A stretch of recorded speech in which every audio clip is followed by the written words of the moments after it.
à un âge où normalement tout le monde est à la retraite depuis longtemps. Quand j'entends parler de la retraite à 64 ans, il y a quelque part en moi qui rigole parce que j'en ai 79, bientôt 80. Et s'il y a une chose que je ne peux même pas comprendre, c'est d'arrêter. J'ai l'impression que ça s'arrêtera avec mon dernier souffle. Et je me rappelle quand j'avais 35, 36 ans, j'étais au Québec, j'avais un plan d'épargne retraite, une voiture, une maison, etc. Et puis, j'ai décidé de me débarrasser de tout ça pour pouvoir aller en Inde souvent et pouvoir profiter des enseignements qui se trouvent en Inde. À partir de la phrase de Yogananda, qu'il écrit dans son livre Autobiographie d'un yogi, quand l'élève est prêt, le maître apparaît. À l'époque, j'étais en formation de prof de yoga. J'ai dit, quand je serai vieux, j'aurai pas de plan de retraite, mais jusqu'à mon dernier souffle, je pourrai transmettre la méditation. Il y a eu des périodes où je n'avais pas d'argent, des périodes où là. Et puis maintenant, j'ai une maison avec une piscine dans un endroit que j'aime. Et j'ai jamais cherché à avoir. Mais avec la responsabilité, c'est-à-dire l'envie de répondre à la vie, qui est maintenant de transmettre mon expérience. Et j'ai fait des études de naturopathie, j'ai fait des études de psycho, j'ai été voyager en Inde, à Istanbul, j'ai rencontré des soufis, des Amérindiens, des chamans, des maîtres zen, des shimarus. Enfin, j'ai été à tellement de sources et d'une façon, on pourrait dire éparpillée. Non, j'ai pratiqué. Pratiqué du qigong avec un maître chinois pendant des années. J'ai surtout été, celui qui est encore mon maître de cœur le plus profond, et c'est le tant décrié Osho. Alors le monde entier peut dire tout ce qu'ils veulent sur Osho.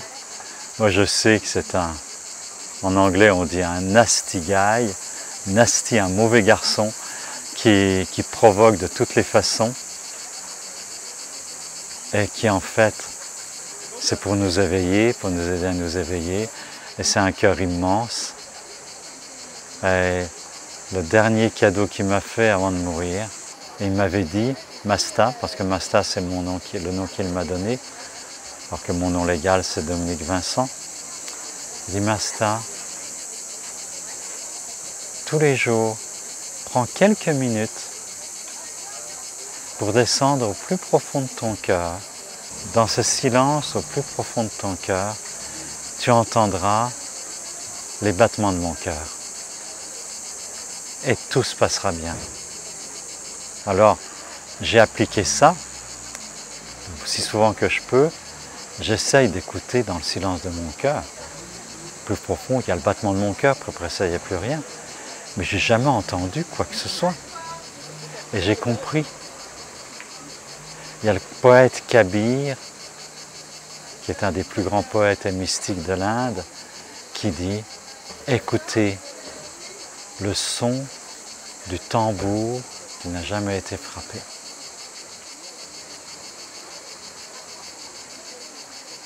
Les maîtres zen ont une phrase aussi qui se rapproche de ça. Ils disent « Écoutez le son d'une seule main qui applaudit. » Alors écoute.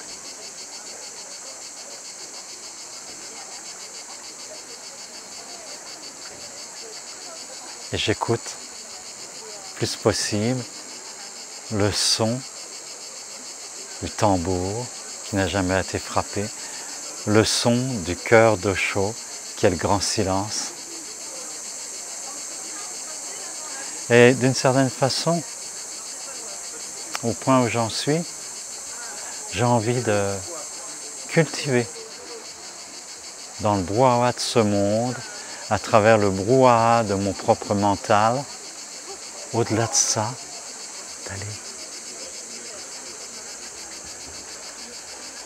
écouter, comme avec un stéthoscope, mais un stéthoscope qui est au-delà des sons physiques, d'aller écouter ce son fondamental,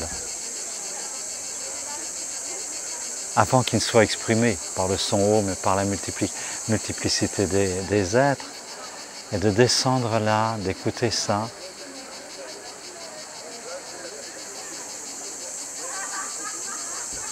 et de partager avec tous ceux qui ont envie, qui peuvent le comprendre, à différentes étapes du chemin, en essayant de percevoir où ils en sont dans leurs étapes du chemin, les moyens pour y arriver. Après avoir été pendant 4 mois auprès d'Osho, c'était en 79, 80, début 80, j'ai tout de suite continué à pratiquer ces méthodes, les méthodes actives, qui font peur à tant de personnes et qui sont en même temps tellement une révolution, tellement puissante pour arriver jusqu'à Vipassana, l'écoute dans le silence.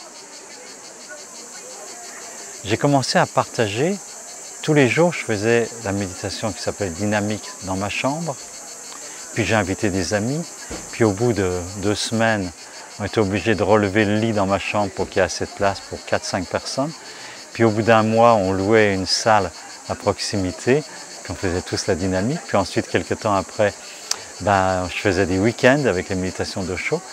Alors j'ai écrit à Osho. J'ai demandé, est-ce que c'est ok, Osho, que j'enseigne tes méditations et que je fasse des stages avec ça? Puis Osho m'a répondu, si tu y trouves du plaisir, et si les gens y trouvent du plaisir, le mot exact en anglais c'est enjoy. If you enjoy it, if the people enjoy it, that's right, c'est juste. À partir de là, je me suis formé en rebirth, je me suis formé en plein de techniques. J'ai beaucoup étudié la médecine chinoise aussi en rapport avec l'émotion, en rapport avec les méditations. J'ai écrit là-dessus, j'ai fait des séminaires, des formations longues là-dessus, plein de séminaires différents. Et je suis arrivé à élaborer une gamme de séminaires dont je me suis rendu compte après qu'ils suivaient les étapes du chemin de l'âme tel que décrit par Jung. Travailler avec l'ombre, travailler avec nos ombres, ce qu'on veut refuser de nous, ce qu'on ne trouve pas correct et qui en même temps contient tellement d'énergie et tellement de possibilités de lumière. Et c'est devenu la danse de Kali. Kali, c'est la déesse de la destruction et de la renaissance. En fait, à travers toute cette énergie de destruction de tout ce qui en nous doit être transformé, qui en arrive à donner naissance à un monde nouveau. Après ça, il y a tous les séminaires qu'on fait avec l'enfant intérieur, la rencontre de l'enfant intérieur, apprendre à dialoguer avec l'enfant intérieur. C'est la source de notre vitalité, c'est le miracle de retrouver l'innocence de l'enfant. Puis avant ça, il y a aussi dans toutes ces étapes telles que décrites par Jung, il y a trouvé notre homme intérieur et notre femme intérieure. Toutes ces complémentarités qui permettent le couple extérieur, un couple vraiment alchimique, où toutes nos alchimies sont transmutées. Et avec ça, ça nous permet d'aller vers l'enfant, et vers l'enfant divin, qui est vraiment la source en nous. Et une fois qu'on connecte l'enfant divin et la source en nous, on arrive au soi, la réalisation de ce que nous sommes vraiment. Et là, on arrive au séminaire intensif vers l'éveil Qui suis-je, que j'anime avec ma compagne depuis plus de 15 ans. Et moi, avant même de rencontrer cette campagne, j'ai dû animer entre 50 et 60 séminaires intensifs vers l'éveil. Et puis, une chose qu'on a mis aussi, une de mes préoccupations, c'était de me dire, mais comment faire passer ça à un niveau plus large, dans les entreprises, au niveau de la politique, au niveau des organisations petites et grandes. Comment ça pourrait se diffuser? Et il m'est venu, et ensuite ma compagne m'a aidé à le mettre en place, tout un process qui s'appelle, qu'on a appelé le jeu du roi-reine, et qui est un travail à partir des archétypes, à partir de psychodrames, la mise en action de notre monde interne et la résonance entre ce qui se passe autour de moi et mon état d'être. Ce qui se passe autour de moi à travers les vibrations et l'information qui émanent de moi, même avant que je parle, et comment ça se diffuse et ça fait que les gens vont agir envers moi et interagir entre eux en fonction de mon être le plus profond et dramatiquement en fonction aussi de ce qui est refoulé en moi. Et si j'ai beaucoup de colère refoulée en moi, je vais m'étonner pourquoi les gens sont en colère envers moi ou en colère entre eux quand j'anime par exemple, ou quand je suis professeur, ou quand je suis président de compagnie, ou CEO. Eh bien, c'est le groupe dont je m'occupe, dont je suis responsable, va résonner essentiellement sur l'authenticité de mon être profond. Et même si je suis consciemment authentique, mais qu'il y a des parties de moi qui sont restées dans l'ombre, eh bien, les personnes vont résonner aussi avec mes parts d'ombre. Ils vont réagir avec toutes leurs projections aussi envers la figure d'autorité, et ainsi ils vont aussi apprendre à se connaître. Comment je vois quelqu'un qui est dans l'autorité, ce que je vis sur la personne, elle est vraiment agressive, elle est ceci et ça, tous les jugements, eh bien en fait ça parle aussi de notre monde interne à nettoyer. Et le but de tout ça, c'est l'intégration complète et c'est la joie. C'est de trouver ce que nous sommes dans notre essence. La joie puis l'amour. Quand je revois quelque chose qui me vient de la tradition, comment ça me touche maintenant? Comment ça me transforme? Quel aspect de moi ça révèle et à quel centre, et le centre finalement c'est toujours le même, ça me renvoie, et en même temps, comment je peux le partager.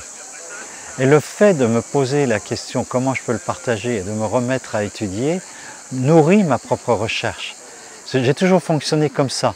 C'est comme si j'étais né enseignant, avec la curiosité de découvrir des chemins pour moi et de les renforcer même à l'intérieur de moi en les partageant.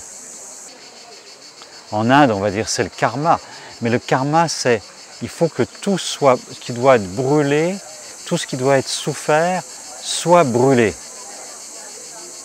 Pour que le nouveau monde puisse naître. Et le nouveau monde, il est en même temps. Ce n'est pas un futur, c'est en même temps. Je peux être dans le feu de la guerre et en même temps je peux vivre au niveau de l'amour. C'est l'extrême de l'exigence, c'est ce qu'ont vécu certaines personnes, le témoignage de certaines personnes qui étaient en camp de concentration ou en camp d'extermination. Et que même là, ils étaient porteurs de la lumière, de l'extase et de l'amour. Et je ne dis pas que j'en suis là, hein, mais pour moi c'est clair que c'est le chemin. Donc c'est des mondes, des fréquences qui ne sont apparemment contradictoires et opposées, mais en même temps qui sont complémentaires et qui se passent en même temps. L'énergie que nous portons et la capacité de destruction que nous avons en nous est incommensurable. Et c'est pour ça que la plupart des gens, moi y compris, nous essayons de la réprimer, de l'occulter. Et c'est là le génie du véritable tantra et d'Osho, c'est de l'apprivoiser, de la vivre intérieurement et de la transformer, mais pas du tout en réprimant. Et c'est pour cela que Osho a mis en place justement la méditation Nataraj. Et c'est aussi la méditation dynamique d'Osho, où il y a une phase de catharsis, de nettoyage par vivre les émotions au maximum, d'abord de respirer au maximum, d'engouffrer tout le souffle, et ensuite d'exploser de mille façons toutes les rages contenues dans un endroit sécuritaire, entouré d'amour, pour que ça puisse être transformé enfin. Et après ça, ça se transforme par la méditation. Et à ce moment-là, nous pouvons être complètement dans le cœur et complètement paisibles, mais avec la puissance de vie. Dans les lignées tibétaines, il y a le Bouddha de la compassion. On le représente souvent avec 1000 bras. Et au bout de chaque main, au creux de chaque main, il y a un œil. C'est le Bouddha de la compassion qui voit toutes les souffrances sur terre et qui va insuffler de la compassion et de la guérison. Et ce Bouddha de la compassion a 4 épouses.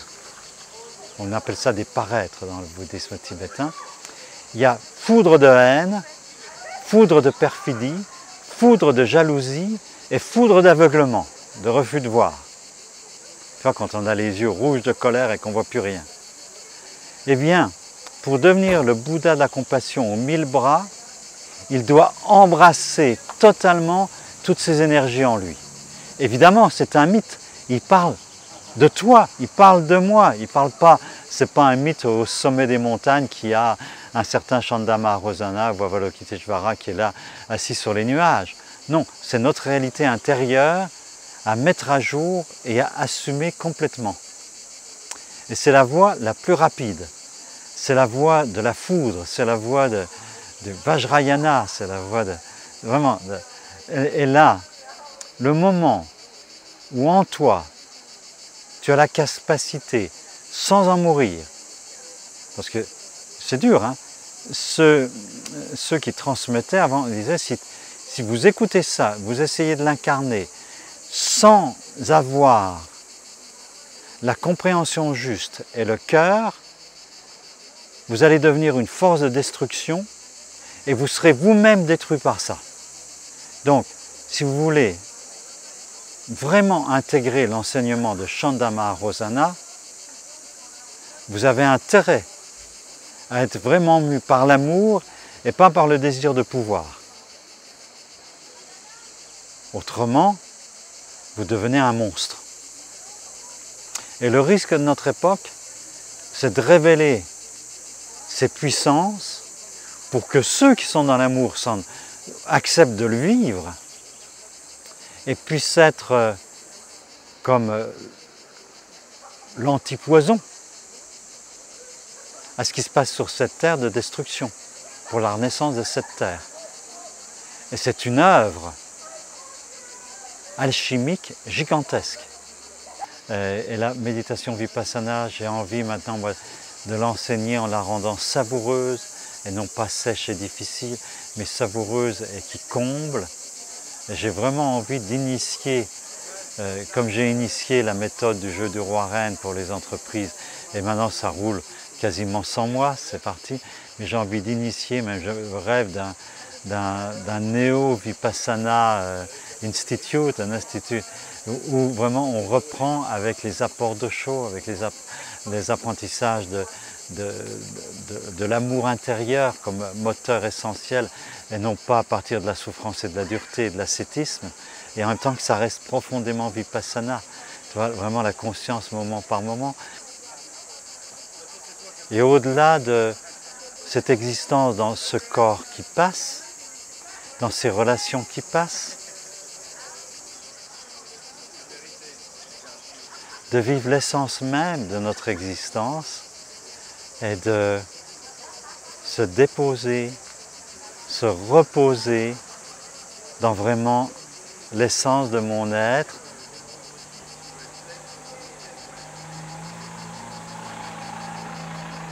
que je sais être l'amour et qu'en même temps je ne suis pas complètement consciente. Ouais. J'ai vécu à un moment donné ce qu'on appelle un satori, ça a duré 1h30. C'est un moment où tous les voiles se déchirent et où j'ai pu percevoir complètement en direct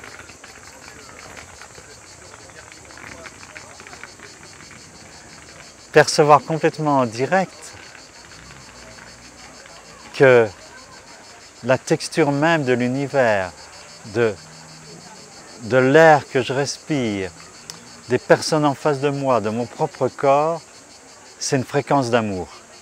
Et je ne peux pas en dire plus, ça reste en mémoire comme un rappel, c'est comme l'étoile des rois mages, ce vers quoi je vais, ce qui est, que je sais qui est, et qu'en même temps que je sais qui est une mémoire et qui n'est pas, qui n'est plus, et qui sera peut-être, je l'espère, à un moment donné, ma perception constante.